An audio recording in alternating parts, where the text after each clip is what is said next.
tous, EB Saint-Malo, nous voici déjà au mois de janvier. Et ce mois de janvier est un temps pour nous de jeûne et de prière. Je vous invite à nous rejoindre dès le matin et quand vous voulez dans la journée pour jeûner et prier. Et mis à votre disposition une vidéo par jour pour jeûner et entendre la voix du Saint-Esprit. On compte sur vous. Bonjour, heureuse de vous retrouver pour ce 4e jour de jeûne et prière avec EB. À travers ces vidéos, ces capsules quotidiennes, nous souhaitons nous encourager à prendre du temps avec notre Dieu pour prier, et c'est-à-dire parler à Dieu, lire la Bible, s'édifier par la parole de Dieu entre frères et sœurs. Laisser le Saint-Esprit vraiment nous enseigner, nous transformer et nous utiliser. Alors, c'est aussi un temps spécial pour écouter Dieu, pour notre vie, mais aussi celle de l'Église. Et c'est pourquoi, en ces temps de jeûne, nous sommes invités à prendre le temps du repas pour passer du temps justement avec notre Seigneur. Et je vous avoue, et c'est vrai, que dans notre société, la denrée la plus rare et la plus difficile à trouver, c'est le temps. Alors aujourd'hui, je vous propose que l'on puisse puiser notre encouragement dans le psaume 111.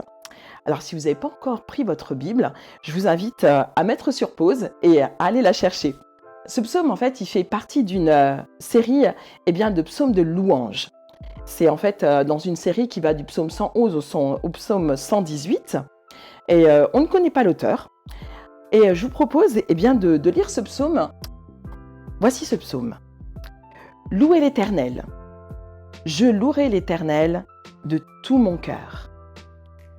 Dans la réunion des hommes, droit et dans l'assemblée. Les œuvres de l'Éternel sont grandes, recherchées par tous ceux qui les aiment. Son activité n'est que splendeur et magnificence, et sa justice subsiste à perpétuité. Il a laissé le souvenir de ses merveilleuses. L'Éternel fait grâce. Il est rempli de compassion. Il a donné de la nourriture à ceux qui le craignent. Il se souvient toujours de son alliance. Il a montré à son peuple la puissance de ses œuvres en lui donnant l'héritage d'autres nations. Les œuvres de ses mains, c'est la vérité et la justice. Tous ses décrets sont dignes de confiance, bien établis pour toute l'éternité, faits avec vérité et droiture. Il a envoyé la libération à son peuple. Il a prescrit son alliance pour toujours. Son nom est saint et redoutable. La crainte de l'Éternel est le commencement de la sagesse. Tous ceux qui respectent ses décrets ont une raison saine. Sa gloire subsiste à perpétuité. Je vous propose tout particulièrement de nous concentrer sur le verset 10. Et donc dans cette version, qui est souvent la plus connue, la crainte de l'Éternel est le commencement de la sagesse. Tous ceux qui l'observent ont une raison saine.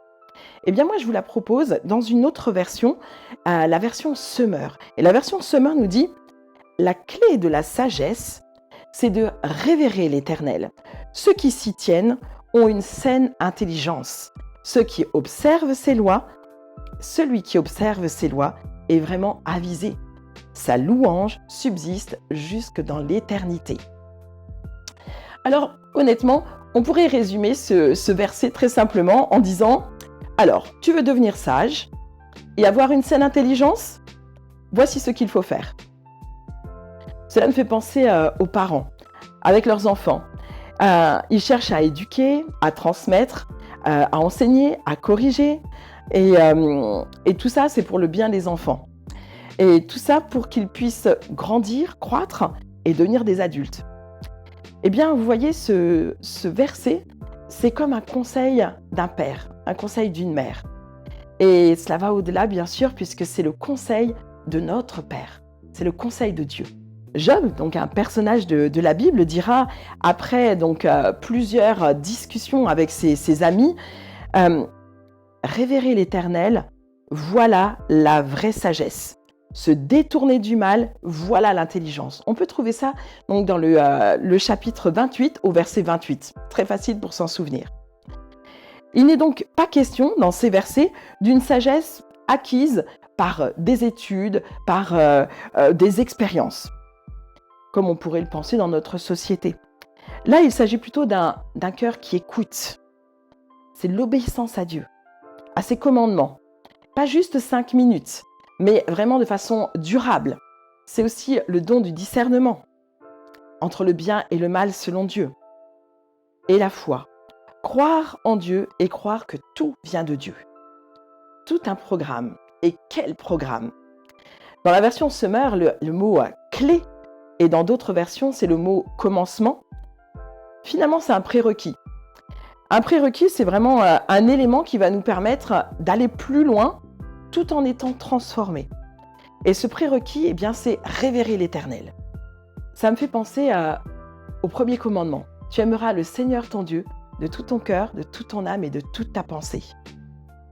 Dieu a créé l'homme et la femme pour qu'ils puissent l'adorer. Révérer, c'est un verbe que j'aime tout particulièrement lorsque je m'adresse à Dieu. Et c'est un verbe qui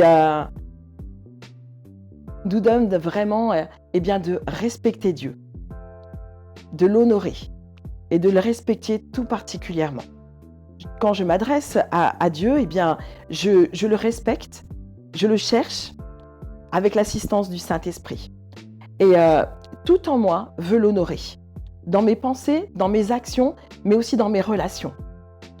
Et c'est pourquoi lorsque je me tiens dans sa présence, eh bien, et notamment lorsque je suis dans le secret de ma chambre, je suis vraiment poussée à demander pardon au Seigneur pour mes péchés, pour mes manquements.